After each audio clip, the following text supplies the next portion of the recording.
Hi friends, welcome back to my channel. It's me Aleela. അപ്പോൾ എല്ലാവർക്കും എന്തുണ്ട് വിശേഷം? സുഖമായിട്ടിരിക്കുന്നോ? അപ്പോൾ ഇന്നും ഒരു പുതിയ സ്റ്റോറിയാണേ. വർഷം 2010, മലപ്പുറത്തെ ഒരു ഗ്രാമം. ഡാ, നീ പോരുന്നില്ലേ? ഇറങ്ങ്, ഓട്ടോ ഇപ്പോൾ വരും. കൊച്ചുമ്മയാണ്. ഫോണിൽ സ്നേക്ക് ഗെയിം കളിച്ച് ബെഡിൽ കിടന്ന ഞാൻ ഒന്നും മിണ്ടിയില്ല. ഞങ്ങൾ ഉമ്മയുടെ വീട്ടിലേക്ക് പോവുകയാണ്. ഇന്നവിടെ വല്യുമ്മയുടെ, അതായത് ഉമ്മയുടെ ഉമ്മാമ്മ, ആണ്ട് നേർച്ചയാണ്. നിൻ്റെ ചെരുപ്പ് എവിടെ കഴിച്ച് വെച്ചേ? കൊച്ചുമ്മ ദേഷ്യത്തോടെയുള്ള വരവാണ്. മൊത്തം ചളിയാവും, ഇപ്പോൾ എടുത്തുകൊണ്ട് വന്നാൽ ഞാൻ കയ്യിൽ തരാം. സ്കൂൾ ഗ്രൗണ്ടിൽ ഫുട്ബോൾ കളിക്കാൻ പോയാൽ പിന്നെ പറയണ്ട, ചെരുപ്പെന്നല്ല ഡ്രസ്സ് മുഴുവൻ ചെളിയാക്കിയിട്ടേ തിരിച്ചു വരുള്ളൂ. ഫോണിലെ പാമ്പ് ഒരറ്റത്ത് പോയി മുട്ടി നിന്നു. ഇനി എണീക്കാം. ചെരുപ്പെടുക്കാൻ മുറ്റത്തിറങ്ങിയപ്പോൾ ഉമ്മ പൈപ്പിൻ്റെ ചുവട്ടിൽ നിന്ന് ചെരുപ്പ് കഴുകുന്നുണ്ട്. ഞാൻ മെല്ലെ അടുക്കളയിലേക്ക് കയറി അല്പം വെളിച്ചെണ്ണ എടുത്ത് തലയിൽ തേച്ച് കുളിക്കാനിറങ്ങി. ഡാ, വേഗം നോക്ക്, വണ്ടി വന്നു. കുളിമുറിയിൽ ഒരു പരിപാടി നടത്താനുള്ള ചിന്തകളൊക്കെ സെറ്റായി വരുമ്പോഴാണ് കൊച്ചുമ്മയുടെ ശബ്ദം. ഷോ, ഇനി നടക്കില്ല, രാത്രി ഉറങ്ങുമ്പോൾ വല്ലതും നോക്കാം. മോഹഭംഗം ഉള്ളിലൊതുക്കി ഞാൻ സ്വയം പറഞ്ഞു. ഒരു കാക്കക്കുളിയും പാസ്സാക്കി വേഗം ഡ്രസ്സ് ചെയ്ത് മുറ്റത്ത് നിർത്തിയ സുരേഷേട്ടൻ്റെ ഓട്ടോയിൽ കയറി. എന്നെക്കുറിച്ച് പറഞ്ഞില്ലല്ലേ, ഞാൻ സിറാജ്. ഇപ്പോൾ ഡിഗ്രി ഫൈനൽ ഇയർ പഠിക്കുന്നു. വീട്ടിൽ എന്നേക്കാൾ 2 വയസ്സിനിളയ അനുജനും പിന്നെ ഒരു തലതെറിച്ച ചേട്ടനും പിന്നെ ഉപ്പയുമാണുള്ളത്. അപ്പോൾ നിങ്ങൾ ചോദിക്കും ഉമ്മ എവിടെയെന്ന്. എൻ്റെ ഇളയ അനിയൻ കുഞ്ഞായിരുന്നപ്പോൾ ഉമ്മ ഞങ്ങളെ വിട്ടുപോയി. ഇളയ അനിയൻ്റെ പേര് കുത്തുബുദ്ദീൻ ഐബക്ക്. ഉമ്മുമ്മ ഇട്ടതാണ് ആ പേര്. പഴയ ഒരു സുൽത്താൻ്റെ പേരാണത്രേ. വീട്ടിൽ അവനെ കമറു എന്നാണ് വിളിക്കുന്നത്. അവൻ ആളിത്തിരി ബുദ്ധി പിന്നോട്ടാ. 18 വയസ്സുണ്ടെങ്കിലും കുട്ടികളുടെ പോലെയാണ് പെരുമാറ്റം. പിന്നെ എൻ്റെ ഇക്കാക്ക സദ്ദാം മക്ബൂബ് എന്നാണ് പേരെങ്കിലും അത് സ്കൂൾ സർട്ടിഫിക്കറ്റിൽ മാത്രമേ ഉള്ളൂ. സന്തോഷ് എന്നാണ് നാട്ടുകാരും വീട്ടുകാരും വിളിക്കുന്നത്. അതിനൊരു കാരണമുണ്ട്. ഓന് സിനിമാ നടൻ സന്തോഷിൻ്റെ ഒരു ചെറിയ ചായയുണ്ട്. അത് വെച്ച് അത്യാവശ്യം പെമ്പിള്ളേരെ വളക്കലും മതിൽ ചാട്ടവും ഒക്കെയുണ്ട്. ഇനി ഞങ്ങളുടെ വാപ്പായെപ്പറ്റി പറയുകയാണെങ്കിൽ പേര് അബ്ദുൽ മുസ്തഫ കമാൽ. ഇടിവെട്ട് പേര് മാത്രമേ ഉള്ളൂ. കക്ഷി കൂപ്പിലാണ് ജോലി ചെയ്യുന്നത്. എന്ന് വെച്ചാൽ കൂപ്പിലെ മുതലാളിയായ ബഷീർ സാഹിബിൻ്റെ റൈറ്റ് ഹാൻഡാണ് ഉപ്പ. പുള്ളിക്ക് മെയിൻ ബിസിനസ് തടിയുടെ പരിപാടിയാണ്. ഉപ്പ ആണ് പുള്ളിയുടെ സാമ്രാജ്യത്തിൻ്റെ സൈന്യാധിപൻ. അബ്ദു എന്നാണ് നാട്ടുകാരും വീട്ടുകാരും വിളിക്കുന്നത്. പിന്നെ വീട്ടിലുള്ള ധാര എന്ന് നിങ്ങൾക്കറിയണ്ടേ, ഞങ്ങളുടെ ബബിത ഉമ്മി. കമറൂനെ നോക്കാനും കൂടെ വേണ്ടി ഉപ്പ 2ാമത് നിക്കാഹ് കഴിച്ചിരുന്നു. മലപ്പുറം തന്നെയുള്ള ഒരിടത്തരം കുടുംബത്തിലെ മൊഞ്ചത്തെയാണ് ബബിത. പ്രായം 32 ഉള്ളൂ. അതുകൊണ്ട് ഉമ്മി എന്നൊന്നും വിളിക്കില്ല, ബബി എന്നാ വിളിക്കുന്നത്. കണ്ടാലൊരു ചുള്ളത്തി, ആളെ കാണാൻ കിടുവാണ്. ഇപ്പോൾ നിങ്ങൾ ആലോചിക്കും 48 വയസ്സുള്ള ഞങ്ങളുടെ ഉപ്പ എങ്ങനെ ഇത്ര ഇളം കരിക്കിനെ കെട്ടിയെന്ന്. അതിനൊരു കാരണമുണ്ട്. ബബിയുടെ ഉപ്പാക്ക് ബബിയെ കൂടാതെ വേറെ 4 പെമ്മക്കളുണ്ട്. ബബി 2ാമത്തെയാണ്. ഈ ബബി +2 പഠിച്ചുകൊണ്ടിരിക്കുന്ന സമയം അവിടെ ട്യൂട്ടോറിയലിൽ പഠിപ്പിച്ചുകൊണ്ടിരുന്ന വർഗീസ് മാഷുമായി അങ്ങ് ലപ്പായി. ഓൾ ഇത്തിരി കടിയുള്ള കൂട്ടത്തിലാണെന്ന് നിക്കാഹിൻ്റെ സമയത്ത് ഓളെ കണ്ടപ്പോൾ തന്നെ നമ്മുടെ സന്തോഷ് എൻ്റെ ചെവിയിൽ പറഞ്ഞു. പാപ്പാൻ ആനയുടെ ലക്ഷണം അറിയാമെന്നല്ലേ? ഞാൻ പറഞ്ഞു വന്നതെന്തായിരുന്നു? വർഗീസ് മാഷുമായി ലപ്പുമൂത്ത് സാറ് കൊച്ചിന് സ്പെഷ്യൽ ക്ലാസ് ഒക്കെ വെക്കാൻ തുടങ്ങി. ഇടയ്ക്ക് സ്പെഷ്യൽ ക്ലാസ്സിൻ്റെ ഗുട്ടൻസ് ലീക്കായപ്പോൾ ബബിയുടെ ഉപ്പ കൂടുതൽ നാട്ടക്കേസ് ആവാണ്ടിരിക്കാൻ ഓളുടെ പഠിപ്പങ്ങ് നിർത്തി. വെടിക്കെട്ട് നടന്ന പൂരം കമ്മിറ്റി അറിയാണ്ടിരിക്കുവോ? വാർത്ത പരക്കെ നാട്ടിൽ സ്പ്രെഡായി തുടങ്ങിയ ടൈമിൽ ബബിയുടെ ഉപ്പ സുലൈമാൻ സാഹിബ് ഒരു ഗൾഫുകാരനെ കൊണ്ട് ഓളെ നിക്കാഹ് കഴിപ്പിച്ചു. ഇങ്ങനെ നിന്നാൽ താഴെയുള്ള അനിയത്തിമാർക്ക് കൂടെ നല്ല ബന്ധം കിട്ടില്ലല്ലോ. എടിപിടിയെന്നുള്ള കല്യാണം ആയതുകൊണ്ട് അങ്ങനെ നടന്നു. ഓളുടെ പുയ്യാപ്പിള ഒരു മണകൊണാഞ്ചനായതുകൊണ്ട് ബബിതയ്ക്ക് വേണ്ട കാര്യങ്ങളൊന്നും അങ്ങോട്ട് കിട്ടുന്നുമില്ല. പെണ്ണ് വീണ്ടും പഴയ പണി തുടങ്ങി. പുതിയ അപ്പിള ഗൾഫിലും കടിമൂത്ത് നിന്ന പെണ്ണ് വേലി ചാടാൻ ഒരുങ്ങി നിന്നപ്പോഴാണ് പുതിയാപ്പിളയുടെ വീടിന് ചേർന്ന വീട്ടിൽ വാടകയ്ക്ക് ഒരു ഫാമിലി വന്നത്. അവിടെ താമസിച്ച ഫിറോസ് എന്ന ജിമ്മൻ ചെക്കനുമായി പെണ്ണങ്ങ് കോർത്തു. ഒരു നാൾ കളി പുറത്ത് ഓൾഡ് അമ്മായിയമ്മ രണ്ടിനെയും കൈയോടെ പൊക്കി. ദേ കിടക്കുന്നു ചട്ടിയും കലവും രണ്ടായിട്ട്. അങ്ങനെ ആ ബന്ധവും മൊഴിച്ചൊല്ലി പെണ്ണ് വീണ്ടും സ്റ്റാർട്ടിംഗ് പോയിന്റിലെത്തി, ഓളുടെ സ്വന്തം വീട്ടിൽ. അങ്ങനെ അൺസോൾഡായി മൂത്ത് വീട്ടുകാർക്കൊരു ബാധ്യതയായി നിന്നപ്പോഴാണ് ഉപ്പാട് ആലോചന.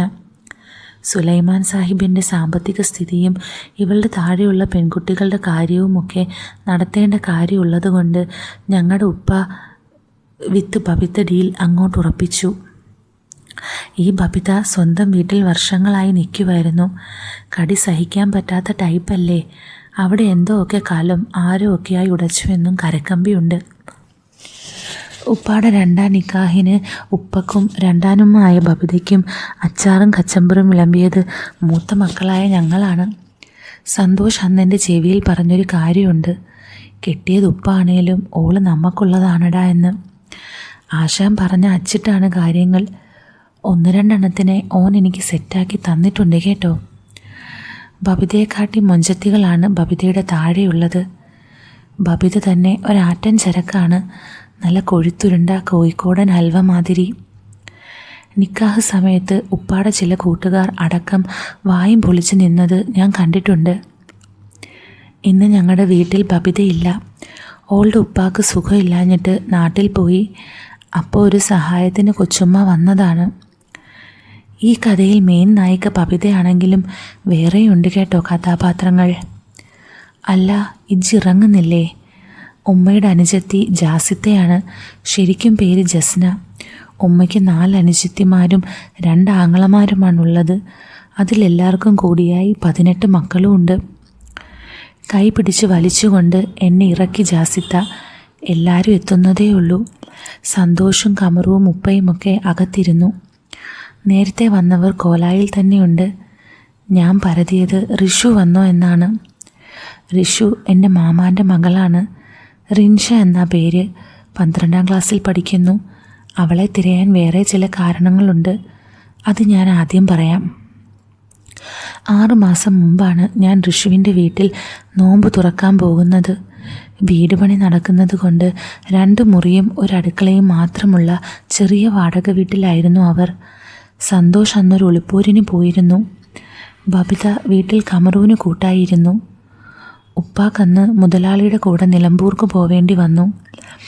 നോമ്പൊക്കെ തുറന്നു കഴിഞ്ഞ് മാമൻ പള്ളിയിൽ നിന്ന് വരുന്നത് വരെ ഞാനും ഋഷുവും അമ്മായിയും സ്ത്രീ സീരിയലും കണ്ടിരുന്നു. മാമൻ വന്നപ്പോൾ നല്ല കോഴിക്കറിയും പത്തിരിയും മസാലപ്പത്തലും ഒക്കെ നല്ല പോലെ കഴിച്ച് ഉറങ്ങാനുള്ള തയ്യാറെടുപ്പുകൾ തുടങ്ങി. നീ താഴെ കിടന്നോ, അവൻ ആ കട്ടിലിൽ കിടന്നോട്ടെ, അമ്മായി ഋഷുവിനെ നോക്കി പറഞ്ഞു. അപ്പോഴാണ് ഞാൻ അമ്മായിയെ ശ്രദ്ധിച്ചത്. പുള്ളിക്കാരി കുളിച്ചീറനൊക്കെ ആയാണ് വന്നത്. അടുത്തു വന്നപ്പോൾ ലക്സോപ്പിൻ്റെ മണം. കുളിച്ച് ഫ്രഷായത് കൊണ്ടാണോ ആവോ നല്ല മൊഞ്ച് കാണാൻ. തിരിഞ്ഞു നടക്കുമ്പോൾ ഞാൻ അവരുടെ തുടുത്ത പിന്നഴക് നോക്കി നിന്നു. പുതിയ തലേണയും വിരിപ്പുമൊക്കെ തന്ന് അമ്മായി അവരുടെ റൂമിലേക്ക് പോയി. പുറത്ത് ചെറിയ മഴച്ചാറ്റൽ കേൾക്കുന്നുണ്ട്. ഇടയ്ക്ക് മിന്നലും ഉണ്ട്. നിലത്ത് കിടന്ന മിന്നലടിക്കോ സിറാജിക്ക? ഋഷു അല്പം പരിഭ്രമത്തോടെ ചോദിച്ചു. ഇല്ലടി, ഇരുമ്പൊക്കെ തൊട്ടാൽ മാത്രമേ മിന്നലടിക്കുള്ളൂ. ചുമ്മാ അവളെ സമാധാനിപ്പിക്കാൻ പറഞ്ഞതാണ്. മഴ ചെറിയ രീതിയിൽ പെയ്തു തുടങ്ങി.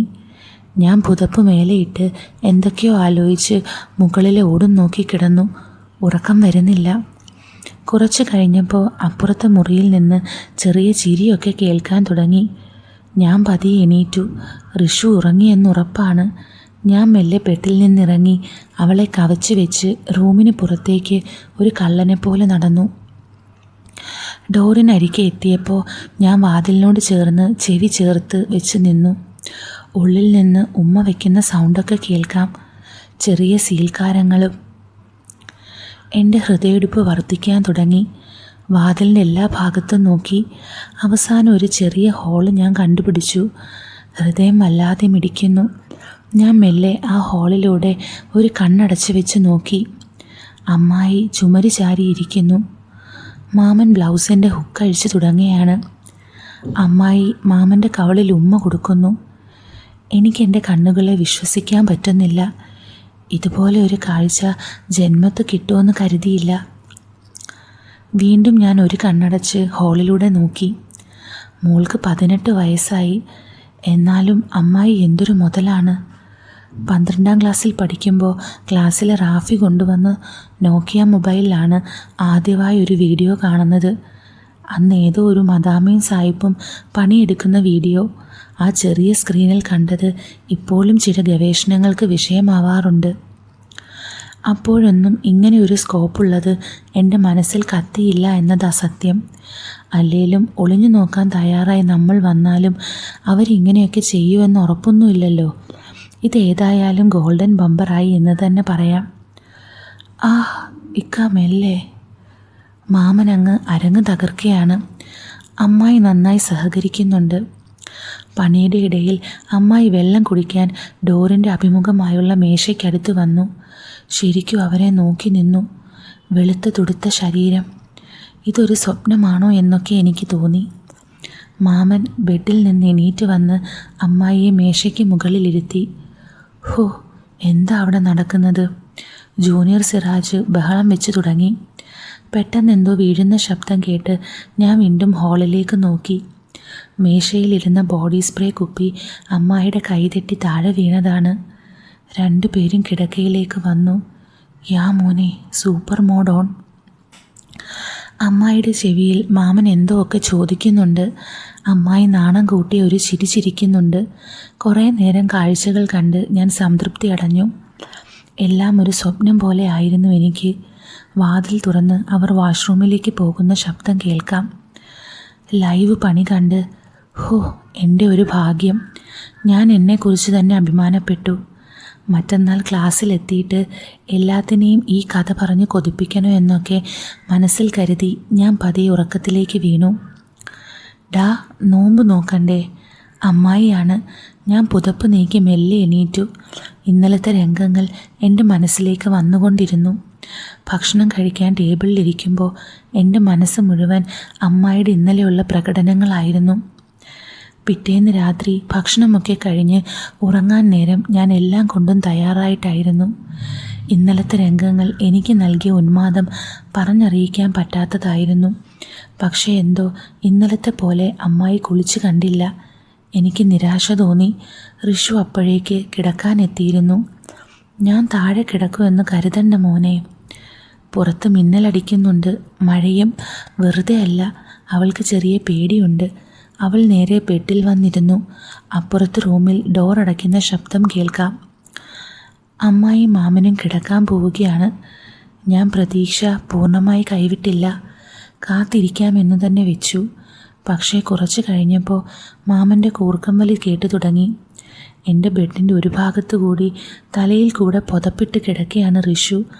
ഞാൻ മെല്ലെ തലയിൽ നിന്ന് പുതപ്പ് മാറ്റി നോക്കി. ഉറങ്ങുന്നില്ലേ? പെട്ടെന്നായിരുന്നു ആ ചോദ്യം. ഞാനൊന്ന് ഞെട്ടി, വെറുതെ പേടിപ്പിക്കാൻ. പുറത്ത് ഇടിയും മിന്നലും തകർത്ത് തുടങ്ങുന്നുണ്ട്. ചുമരിനോട് ചേർന്നാണ് അവൾ കിടക്കുന്നത്.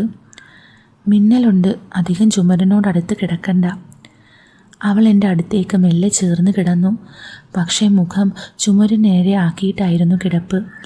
ബനിയനും പാൻറ്റുമായിരുന്നു അവളുടെ വേഷം. ഞാൻ ലൈറ്റ് അണയ്ക്കാൻ എണീറ്റു. അപ്പോൾ അവളുടെ ലെഗിൻസ് കാരണം നല്ല ഷേപ്പിൽ പിൻഭാഗം കാണാം. മനുഷ്യനെ ഓരോന്ന് തോന്നിപ്പിക്കാനായിട്ട്. മുറിയിൽ മൊത്തം ഇരുട്ട്. ഞാൻ അവളുടെ അടുത്ത് ചെന്ന് കിടന്നു. അവളോട് ഞാൻ ചേർന്ന് കിടന്നു. നിങ്ങൾക്ക് നാളെ ക്ലാസ് ഇല്ലേ? അവൾ മെല്ലെ ചോദിച്ചു. ഉണ്ട്. അവൾ ഉറങ്ങിയില്ല എന്നെന്നെ അറിയിക്കുകയായിരുന്നു എന്നെനിക്ക് തോന്നി. എന്നാലും ഒന്നുകൂടി മുട്ടി ഉരുമിക്കിടക്കാൻ എൻ്റെ മനസ്സ് പറഞ്ഞുകൊണ്ടേയിരുന്നു. രണ്ടാമതും ഞാൻ കുറച്ചുകൂടെ അവളോട് ചേർന്ന് ഒട്ടിക്കിടന്നു. അവളുടെ മുടിയിൽ നിന്ന് ഷാമ്പൂവിൻ്റെ മണം കിട്ടുന്നുണ്ട്. പുറത്ത് മഴ തകർത്ത് പെയ്യുന്നുണ്ട്. അവൾ ഒരു പ്രതികരണവും തരുന്നില്ല. പണി കിട്ടുമോ? നല്ല ടെൻഷനുണ്ട്. 12ാം ക്ലാസ് അല്ലേ, അത്യാവശ്യം ഇതിനെക്കുറിച്ചൊക്കെ അറിവുണ്ടാവില്ലേ? ഞാൻ ആലോചിച്ചു. കൈ മെല്ലെ അറിയാത്ത പോലെ അവളെ മേലെ വെച്ചു. അപ്പോഴാണ് ഞാനൊരു കാര്യം ശ്രദ്ധിച്ചത്. അവളുടെ നെഞ്ച് പടപടാ മിടിക്കുന്നുണ്ട്. ഇഞ്ഞുറങ്ങിയോ? ഞാൻ മെല്ലെ ചെവിയോട് ചേർന്ന് ചോദിച്ചു. ഇല്ല. ഞാൻ മെല്ലെ മുതലെടുപ്പ് തുടങ്ങി. അവളെല്ലാം അറിയുന്നുണ്ട്, മാത്രമല്ല ആസ്വദിക്കുന്നുണ്ട് എന്നെനിക്ക് തോന്നി. എനിക്കത് കൂടുതൽ ആത്മവിശ്വാസം നൽകി. ഞാൻ നല്ല രീതിയിൽ മുതലെടുക്കാൻ തുടങ്ങി. അവളിൽ നിന്ന് ചെറിയ ശബ്ദങ്ങളൊക്കെ വരാനും തുടങ്ങി. പെട്ടെന്ന് അവൾ തിരിഞ്ഞ് മലർന്നു കിടന്നു. അവൾ എന്നെ നോക്കിയില്ല. അപ്പോഴും എൻ്റെ കൈ അവളുടെ മേലെ ആയിരുന്നു. അവൾ കണ്ണടച്ച് കിടക്കുകയാണ്, ഉറക്കം നടിക്കുന്ന പോലെ. അവളിൽ ഭാവമാറ്റം ഒന്നും കാണാത്തതുകൊണ്ട് ഞാൻ തുടർന്നു. വീണ്ടും ഒരു കാര്യം ചെയ്തുകൊണ്ടിരുന്നപ്പോൾ അവൾ കണ്ണു തുറന്ന് എന്നെ നോക്കുന്നുണ്ടായിരുന്നു. എന്താ? അരണ്ട വെളിച്ചത്തിൽ കാണുന്ന അവളുടെ മുഖത്ത് നോക്കി ഞാൻ ചോദിച്ചു.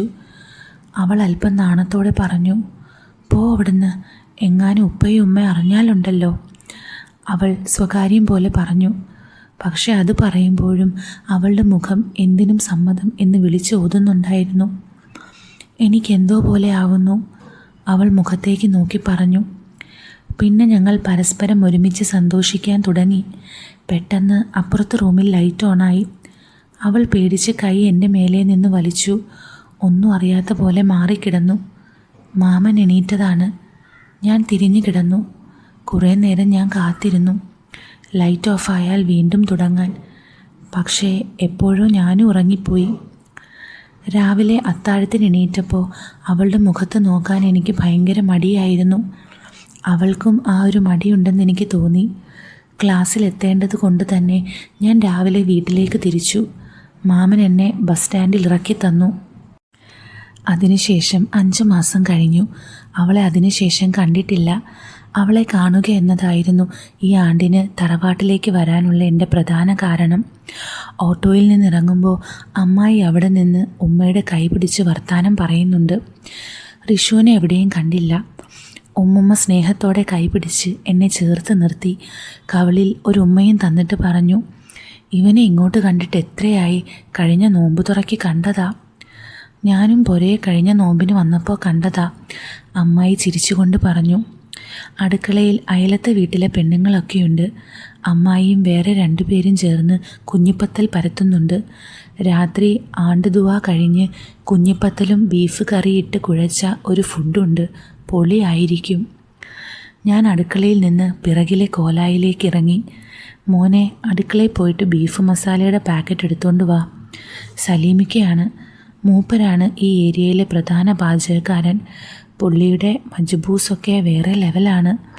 ഉപ്പാപ്പ മരിച്ച് 3ൻ്റെ അന്ന് മജ്ബൂസായിരുന്നു വെച്ചത്.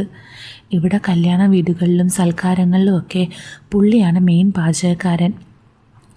ഞാൻ അപ്പോഴും റിൻഷയെ തിരഞ്ഞുകൊണ്ടിരിക്കുകയായിരുന്നു.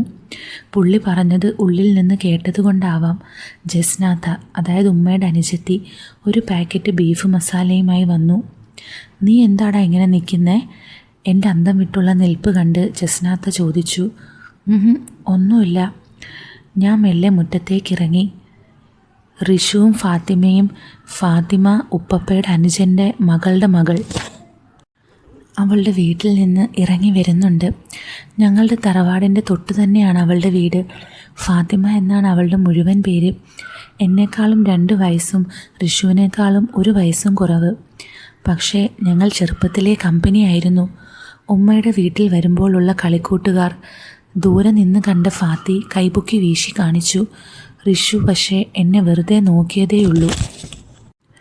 ഇനി ഇവൾക്കെങ്ങാനും എന്നോട് ദേഷ്യമായിരിക്കുമോ? ഇപ്പോൾ ആണോ വന്നേ? ഫാത്തി ചിരിച്ചുകൊണ്ട് ചോദിച്ചു. ഞാൻ റിഷുവിൻ്റെ മുഖത്തേക്ക് നോക്കിക്കൊണ്ട് പറഞ്ഞു. അവളൊന്ന് പുഞ്ചിരിക്കുക കൂടി ചെയ്തില്ല. തറപ്പിച്ചെന്നെ ഒന്ന് നോക്കിയിട്ട് അവൾ ഫാത്തിയുടെ വീട്ടിൽ നിന്ന് കൊണ്ടുവന്ന പാത്രം കൊടുക്കാൻ അടുക്കളയിലേക്ക് പോയി. ഞാൻ ഉറപ്പിച്ചു, ഇതെന്നോട് ദേഷ്യം തന്നെ. ആകെ മൂടുപോയി. ഇനി ഇവൾ ആരോടേലും പറയുമോ? ഇല്ല. തുടങ്ങിയത് ഞാനായിരുന്നെങ്കിലും പിന്നെ അവൾക്ക് ആവേശമായത് എനിക്ക് ഓർമ്മയുണ്ട്. അതുകൊണ്ട് പറയാൻ സാധ്യതയില്ല. നിന്നെ റിഷു വിളിക്കുന്നുണ്ട്. ഫാത്തിയാണ്. ഞാൻ ചിന്തകളിൽ നിന്ന് ഞെട്ടി ഉണർന്നു. ഓളവിടെ? മുകളിലുണ്ട്. ഫാത്തി അതും പറഞ്ഞ് അകത്തേക്ക് നടന്നു. എന്തിനാണ് പടച്ചോനെ ഇവൾ അങ്ങോട്ട് വരാൻ പറഞ്ഞത്? മനസ്സിൽ ഒരു ടെൻഷൻ രൂപം കൊള്ളുന്നുണ്ട്. മരത്തിൻ്റെ കോണിപ്പടി കയറി ഞാൻ മുകളിലേക്കെത്തി. പഴയ തറവാട് വീടാണ്. മുകളിൽ ഒരു ഹാളും 3 ചെറിയ റൂമുകളുമാണ്. ഋഷു അറ്റത്തെ മുറിയിൽ ബെഡിൽ എന്തോ വായിച്ചുകൊണ്ട് കിടക്കുന്നുണ്ടായിരുന്നു. ഞാൻ അകത്തേക്ക് കയറി. അവൾ എന്നെ കണ്ട് എണീറ്റിരുന്നു. എന്നിട്ടൊന്ന് പുഞ്ചിരിച്ചു. ഓ, സമാധാനം. മനസ്സിൽ വലിയൊരാശ്വാസം. നിനക്കെന്താ പറ്റിയേ? എൻ്റെ ചോദ്യത്തിന് എന്നെ ആക്കിയൊരു നോട്ടം നോക്കിക്കൊണ്ട് എൻ്റെ അടുത്ത് ചെവിയുടെ അടുത്ത് വന്ന് പറഞ്ഞു. അന്ന് ഉപ്പയുടെ റൂമിൽ ലൈറ്റ് വന്നില്ലായിരുന്നെങ്കിൽ വല്ലതും പറ്റിയേനെ. ഒരു കള്ളച്ചിരിയോടെ അവൾ പറഞ്ഞു. വല്ലാത്ത സാധനം തന്നെ. ഇത്രയും നേരം മസിൽ പിടിച്ചിരിക്കുന്ന കണ്ടപ്പോൾ എനിക്ക് ടെൻഷനായിരുന്നു. പിന്നെന്തിനാ നീ ഇത്രയും നേരം മുഖം കടുപ്പിച്ച് നിന്നത്? ഞാൻ നീ ടെൻഷനാവൂ എന്നറിയാൻ ഒന്ന് ടെസ്റ്റ് ചെയ്തതല്ലേ. അതും പറഞ്ഞ് അവൾ കമിഴ്ന്ന് കിടന്ന് മാസിക വായിക്കാൻ തുടങ്ങി. ഞാൻ മെല്ലെ അവളുടെ അടുത്തിരുന്നു. അവളുടെ ആകാരവടിവ് തെളിഞ്ഞു കാണാം. നല്ല ഷേപ്പ്. ഞാൻ അറിയാത്ത പോലെ മെല്ലെ അവളെ അടുത്ത് തൊട്ട് കിടന്നു. വനിതയാണോ? ഗൃഹലക്ഷ്മി. ഞാൻ അവളെ മുഖത്തോട് എൻ്റെ മുഖം അടുപ്പിച്ചു. എന്താ? പെട്ടെന്ന് എൻ്റെ കണ്ണുകളിലേക്ക് നോക്കി അവൾ ചോദിച്ചു. ഒരുമ്മ. ഞാൻ ചെറു ചിരിയോടെ പറഞ്ഞു. അയ്യടാ, മിണ്ടാതെ പൊയ്ക്കോ, ആരേലും വന്നാലുണ്ടല്ലോ. ഞാൻ മെല്ലെ കൈകൾ കൊണ്ട് അവളുടെ കാലിൽ തടവിക്കൊണ്ടിരുന്നു. അവൾ കൈ തട്ടി മാറ്റി. ആരേലും വരും. അവളുടെ ശബ്ദവും മുഖഭാവവും മാറുന്നത് ഞാൻ ശ്രദ്ധിച്ചു. ഞാൻ എന്തോ കേട്ട് ഞെട്ടിയ പോലെ എണീറ്റ് നിന്നു. അവളും ചാടി എണീറ്റു. അതെൻ്റെ ട്രാപ്പായിരുന്നു. ഞാൻ അവളെ ചുമരിനോട് ചേർത്ത് നിർത്തി കെട്ടിപ്പിടിച്ചു. പെട്ടെന്ന് അങ്ങനെ ചെയ്തപ്പോൾ ചെറിയൊരു പ്രതിഷേധം അവൾ കാണിക്കുന്നുണ്ടായിരുന്നു. വിട്, നോക്ക്, ഫാത്തി കയറി വരും. ഞാൻ അവളെ കഴുത്തിലും മുഖത്തും ആകെ ഉമ്മ വെച്ചു. അവളൊന്ന് ഞെരുങ്ങി. അവളുടെ മുഖം ഞാൻ ആദ്യമായാണ് ഇങ്ങനൊരു ഭാവത്തിൽ കാണുന്നത്. ആ മുഖഭാവം എൻ്റെ ആവേശം പിന്നെയും കൂടാൻ കാരണമായി. അവളിൽ നിന്ന് ചെറിയ ശബ്ദങ്ങൾ വരുന്നുണ്ട്. അത് കൂടിയാൽ അപകടമാണ്. അതെന്നെ കുറേ കൂടി ആവേശം കൊള്ളിച്ചു. ഇതിനു മുമ്പ് അവളുടെ വീട്ടിൽ വെച്ച് തൊട്ടിട്ടുണ്ടെങ്കിലും അന്ന് മുഴുവൻ ഇരുട്ടായിരുന്നു. ഒന്നും കാണാൻ കഴിഞ്ഞില്ല. ഇതഴിച്ചാലോ? ഇപ്പോൾ വേണോ? ആരേലും വരും. പെട്ടെന്ന് ആരോ മരത്തിൻ്റെ കോണിയിൽ മേലേക്ക് കയറി വരുന്ന ശബ്ദം കേട്ടു. ഞാൻ അവളുടെ മുടി നേരെയിട്ട് മുഖം തുടച്ച് നേരെ കിടക്കയിലിരുന്നു. ഞാൻ പെട്ടെന്ന് കമിഴ്ന്ന് കിടന്ന് മാസിക തുറന്നു വെച്ചു. നിങ്ങൾ താഴേക്ക് വരുന്നില്ലേ? ഫാത്തിയാണ്. എല്ലാവരും വന്നാ? ഋഷി ചോദിച്ചു. മുസ്ലിയാരൊക്കെ വന്നു. ചായ കുടിക്കുന്ന? ഇപ്പോൾ ദുആ ഒക്കെ തുടങ്ങും. നിങ്ങൾ എന്താക്കിയതാ? ഞാൻ കുറേ നേരമായി നിങ്ങൾ താഴെ വരുമായിരിക്കും എന്ന് കരുതി താഴെ ഹാളിലിരിക്കുന്നു. ഞാനും റിൻഷയും പരസ്പരം നോക്കി ചിരിച്ചു. വാ, പോകാൻ താഴേക്ക്, ഞാൻ പറഞ്ഞു. അവൾ തലയാട്ടി. കുട്ടികൾ സാറ്റ് കളിക്കുകയാണ്. മുകളിലേക്ക് ഒളിക്കാൻ വന്ന കുട്ടികളെയൊക്കെ കൂട്ടി ഞാൻ താഴേക്കിറങ്ങി. വാതുക്കൽ വരാന്തയിൽ വലിയ താടിയൊക്കെയുള്ള മുസ്ലിയാരിരിപ്പുണ്ട്. ചായയും അച്ചപ്പവും കേക്കും ഒക്കെ കൂട്ടി ചായ കുടിക്കുകയാണ്. നേരെ ഇരുട്ടിയിരിക്കുന്നു. അയൽവാസികൾ ചിലർ മുറ്റത്ത് കസേരയിൽ ഇരിപ്പുണ്ട്. മാമൻ അവരോട് വർത്താനം പറഞ്ഞിരിക്കുന്നു. ഞാൻ അടുക്കളയിലേക്ക് പോയി. സിറു, ഇന്ന് ചായ കുടിച്ചിനാ? അമ്മായിയാണ്. ഇല്ല. ബയ്യപ്രം എന്ന് പറഞ്ഞാൽ വീടിൻ്റെ ബാക്കിലെ കോലായി എന്നാ കേട്ടോ. ചായ വെച്ചിട്ടുണ്ട്. ഓലൊക്കെ കുടിക്കുന്നുണ്ട്. ഈയും ചെല്ല്. ഞാൻ വീടിൻ്റെ ബാക്കിലേക്ക് ഇറങ്ങി. അവിടെ ഋഷുവും ഫാത്തിയും ഒക്കെ ഇരുന്ന് ചായ കുടിക്കുന്നുണ്ട്. അവൾ എന്നെ ആംഗ്യ ഭാവത്തിൽ വിളിച്ചു ചായ കുടിക്കാൻ. ഞാനൊന്ന് മൂത്രമൊഴിച്ച് വരാമെന്നർത്ഥത്തിൽ ഒരു വിരൽ ഉയർത്തി കാണിച്ച് മുറ്റത്തേക്കിറങ്ങി. സലീമിക്ക ബീഫ് കറിയൊക്കെ ഉണ്ടാക്കി കഴിഞ്ഞ് പോയെന്ന് തോന്നുന്നു. അടുപ്പൊക്കെ കെടുത്തിയിട്ടുണ്ട്. പഴയ തറവാട് സെറ്റപ്പ് ആയതുകൊണ്ട് വീട്ടിൽ നിന്ന് അല്പം വിട്ടിട്ടാണ് കക്കൂസ്. വെളിച്ചം തന്നെ കുറവ്. സമയം 8 മണി ആയിട്ടുണ്ട്. ചെറിയ നിലാവും ഉണ്ട്. സ്വിച്ചിട്ട് നോക്കിയപ്പോൾ ലൈറ്റ് കത്തുന്നില്ല. ചിലപ്പോൾ ബൾബ് പോയതാവും. ഞാൻ വാതിൽ തുറക്കാൻ നേരം കക്കൂസിൻ്റെ പിറകിൽ നിന്ന് എന്തോ ഒരു ശബ്ദം. ഞാൻ മെല്ലെ ശബ്ദം ഉണ്ടാക്കാതെ കക്കൂസിൻ്റെ പിറകിലേക്ക് പാത്ത് നടന്നു. പതുക്കെ. ജസ്നത്തയാണ്. മാക്സിയുടെ സിബ് തുറന്നു കിടക്കുന്നു. സലീമിക്ക ഗംഭീരം പ്രകടനം കാഴ്ചവെക്കുന്നുണ്ട്. ജസ്നത്ത എൻ്റെ ഉമ്മയുടെ 3 അനിയത്തിമാരിൽ രണ്ടാമതാണ്. മുഞ്ചത്തിയാണ്. നല്ല കൊഴുത്ത ഊറി. കണ്ട നമ്മുടെ സിനിമാ നടി മീനയുടെ ഒരു ഫേസ് കട്ടുണ്ട്. ഏറ്റവും ഇളയവൾ സബീന ഭർത്താവിൻ്റെ കൂടെ ഗൾഫിലാണ്. ഒന്നാമത്തെ അനിയത്തി സഫിയയും ഭർത്താവും സലാലയിലാണ്. ജസ്നത്തയ്ക്ക് ഒരു 35 വയസ്സെങ്കിലും കാണും. ഒരു മകനുണ്ട്. ഭർത്താവ് ഖത്തറിലാണ്. ഉമ്മയുടെ അനുജത്തിമാരിൽ ഏറ്റവും കൊഴുത്ത ശരീരപ്രകൃതി ജസ്നത്തക്കാണ് എന്ന് ഞാൻ പണ്ടേ നോട്ട് ചെയ്ത കാര്യമാണ്. പോരാത്തതിന് അത്യാവശ്യം വേണ്ട പിന്നഴകും വെളുത്ത നിറവും. അരണ്ട വെളിച്ചത്തിലാണേലും ഇങ്ങനെ കാണാനാവുമെന്ന് സ്വപ്നത്തിൽ പോലും പ്രതീക്ഷിച്ചിരുന്നില്ല. വെളിച്ചക്കുറവ് നല്ല പോലെയുണ്ട്. കൃത്യമായി കാണാനാവുന്നില്ലെങ്കിലും കാതും കണ്ണും ഞാൻ കൂർപ്പിച്ചു വെച്ചു. അവിടെ നടക്കുന്ന തൊട്ടുതലോടൽ കണ്ടും കേട്ടും ഞാൻ ആസ്വദിച്ച് തിരികെ പോയി. പാവം ജസ്നത്ത, കെട്ടിയോൻ ഖത്തറിലായകൊണ്ട് ഏനക്കേട് നല്ലപോലെ കാണും. ഇങ്ങനെയൊക്കെയല്ലേ തീർക്കാൻ പറ്റുള്ളൂ. സലീമിക്ക ആളൊരു കില്ലാടി തന്നെ, ഞാൻ മനസ്സിൽ കരുതി. ഋഷുവുമായി ഇന്നും ഒന്നും നടക്കാൻ പോണില്ല. കുടുംബം മൊത്തവും തറവാട്ടിലുണ്ട്. പെണ്ണിന് നല്ലപോലെ താല്പര്യമൊക്കെയുണ്ട്. സമയം വരട്ടെ, ഓൾ എൻ്റെ കയ്യിൽ തന്നെ വന്ന് വീഴും. ആണ്ട് നേർച്ചയും എല്ലാം കഴിഞ്ഞു. ഞാനും കമറും സന്തോഷും എല്ലാം കൂടെ തിരികെ അവിടുന്ന് യാത്ര പറഞ്ഞിറങ്ങി. തിരികെ വീട്ടിലെത്തുന്നത് വരെ ജസ്നത്ത സലീമിക്ക 2020 മാച്ച് രംഗങ്ങളായിരുന്നു മനസ്സിൽ. തിരികെ വീട്ടിലെത്തിയ ഞങ്ങളെ ബബിത കാത്തിരിക്കുന്നുണ്ടായിരുന്നു. അയവാ, ഓളുടെ ഉപ്പാട ദീനമൊക്കെ കഴിഞ്ഞു കാണും. ഞങ്ങളെ കണ്ടപാടെ വിശേഷമൊക്കെ പറഞ്ഞു. ഉപ്പാനെ കൊണ്ട് ഓളെ മെരിക്കാൻ പറ്റില്ല എന്ന് ഞങ്ങൾക്ക് മനസ്സിലായതാണ്. ബബിയുടെ കൂടെ അയൽപ്പക്കത്തെ സുലൂത്ത കൂടെ ഉണ്ടായിരുന്നു. സൽമ ബീഗം എന്നാണ് പേര്. സുലൂത്ത എന്നാണ് വിളിപ്പേര്. നമ്മുടെ സന്തോഷിൻ്റെ കുറ്റിയാണ് ഈ സുലൂത്ത. ഏതാണ്ടൊരു 38-40 വയസ്സ് കാണും. താത്താടെ ഡിഗ്രി സെക്കൻഡ് ഇയർ പഠിക്കുന്ന മോളാണ് സന്തോഷ് ഉന്നമിട്ടിരിക്കുന്ന അടുത്ത മൊഞ്ചത്തി. ഓളുടെ പേര് സുമീന ഇക്ബാൽ. സുമി എന്ന് വീട്ടിൽ വിളിക്കും.